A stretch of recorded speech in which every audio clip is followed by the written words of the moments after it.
Can the FIA afford to contradict itself in two official documents issued on the same day, about the same incident, and against the same driver? Are we facing the biggest refereeing scandal since Abu Dhabi 2021? Stay, because what you are about to discover is going to make you rethink the impartiality of Formula One like never before. The controversy began long before the checkered flag was lowered at the 2025 Mexican Grand Prix.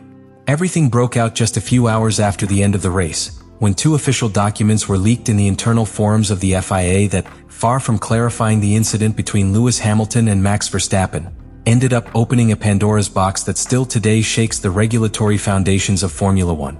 They were documents 36 and 37, both signed by the same stewards with similar date and time, but with conclusions that could not be more opposite from each other.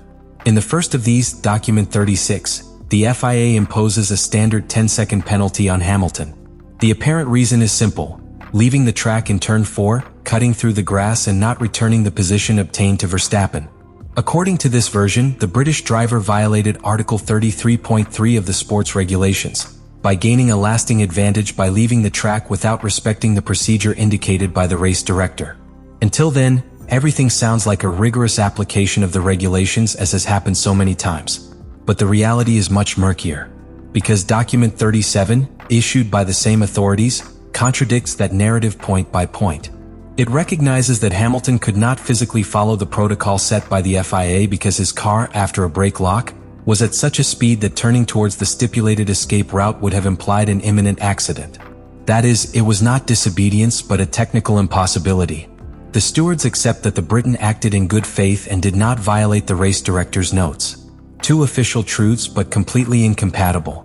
This situation is much more serious than it seems, because we are not talking about a difference in interpretation, but rather two contradictory sentences signed by the same people on an objective fact, recorded on video, telemetry, and regulations. One of the documents has to be wrong, or both. And that, in a system that is supposed to be governed by impartiality and legal precision, represents a problem of legitimacy. Immediately, suspicions began. Were there internal pressures? Was any document altered after the race? Did anyone at the FIA try to quietly rectify a decision made too quickly? It didn't take long for the theories to multiply. The truth is that these types of contradictions should never exist within the framework of an organization that proclaims itself the maximum guarantor of motorsport. The risk is not only reputational. If a team decided to take this to civil courts for sporting or economic damages, the lack of documentary consistency would be a critical point. Ferrari was quick to react. From Maranello, it was leaked that the team was surprised and deeply frustrated by the inconsistency in the sanctioning process. Internally, some members of the Scuderia consider that there was a desire to punish Hamilton beyond the facts, and it is suspected that the political context of his recent arrival to the team, his media impact, and the commercial weight of his image could have influenced a decision-making that should be strictly technical. All this happens in an extremely tight championship, where a 10-second penalty can decide a fourth place, but also directly influence the Constructors' Championship. As the hours passed, social media exploded. The fan community was divided between those who considered the sanction fair, adhering to the regulations, and those who saw it as another example of the supposed double standard that the FIA applies depending on the color of the car or the name of the driver involved. But regardless of the sides, the majority agreed on something. The existence of two opposing documents represents an institutional error of gigantic proportions. And this is not a minor detail, because what is at stake is not a more or less position in a race, nor even a lost podium. What is at stake is trust in the system. If the FIA's own documents contradict each other, how does a team or driver defend themselves? With what guarantees do they compete, invest, and risk at 300 kilometers per hour? The question is disturbing, and the answer for now does not exist. The core of the scandal cannot be understood without a surgical analysis of the exact moment that caused the entire controversy. Turn 4 of the Autodromo Hermanos Rodriguez during lap 6 of the 2025 Mexican Grand Prix. A moment that, by itself, synthesizes the fragility of the boundaries between sporting justice, human error, and technical complexity in modern Formula One. After a frenetic start to the race, with multiple contacts and widespread off-track, the battle between Hamilton and Verstappen had escalated in intensity. Both arrived at turn 1 side by side, and from then on the tension increased until it led to a chaotic sequence. Verstappen launches aggressively into the first corner, leaves the track in the second and rejoins just before turn 4, at which point Hamilton counterattacks from the outside. It is at that point where everything happens. Hamilton hits the brakes to the limit, seeking to maximize his traction at the apex of the curve, but the SF-25, a machine still unpredictable under the extreme demands of the Mexican altitude, blocks the right front tire. It was not a gross miscalculation, nor a reckless maneuver. It was, according to the car's own sensors, a lethal combination of low grip, extreme roll, and a sudden change in downforce transfer. The result was inevitable. The car slid without direction off the track and ended up crossing the grass. But the most important thing happened later. Instead of braking suddenly and following the marked escape route, a maneuver that in these conditions would have meant a loss of control or a possible collision with the walls, Hamilton makes the decision to rejoin on the inside towards turn 5, regaining position over Verstappen. This is where the controversy becomes a scandal. Was it an illegitimate advantage or a response forced by the physics of the moment?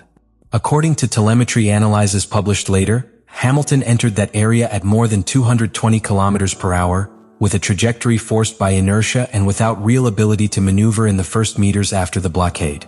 There was no viable angle nor sufficient reaction speed to take the designated escape route. In fact, the FIA's own document 37 leaked later expressly acknowledged that it was not physically possible to follow the protocol drawn up by the race director due to excess speed and the type of surface. That is, we are not dealing with a subjective interpretation. It is a technical verification. The car, as it was at that moment, could not do anything else. But this is not all. Ferrari engineers detected an unexpected finding in post-race analysis. The SF-25's front suspension suffered asymmetrical flexing in medium-speed corners when the downforce was affected by the change in atmospheric pressure. In simple words, the car behaves erratically under certain peaks of aerodynamic stress, especially at altitudes like Mexico City, which exceeds 2,200 meters above sea level. This explains why Hamilton lost control right at that point, and not in other similar corners. It was the perfect storm: top speed, extreme altitude, and a car operating on the edge of what the chassis and aerodynamics could handle. Add to that the human factor, the need to avoid an accident and get back on track as quickly as possible, and the image that emerges is not that of a deliberate infraction, but rather that of a survival decision. This incident not only reveals how fine the lines are between what is legal and what is circumstantial in Formula One, but also how much is required of drivers to make correct decisions in milliseconds with cars that are constantly evolving, many times faster than the steward's ability to understand them. In other words, when a pilot is penalized for not following an escape route in impossible conditions, it is not the pilot who is at fault. It's the system. It's the regulation. And it is the partial interpretation of a reality that, many times, does not fit in the cold text of a legal article. Hamilton was not only pointing out the injustice of his own sanction. He was alluding to a pattern of incoherent decisions, to a system that according to him does not measure all pilots with the same yardstick. And his anger was not limited to the interviews. On the team's internal radio, Hamilton was even more explicit. He bluntly asked why other cars, which had also cut corners or taken advantage in similar situations, did not receive any punishment. What about all the other cars that have cheated? He launched live while processing the penalty.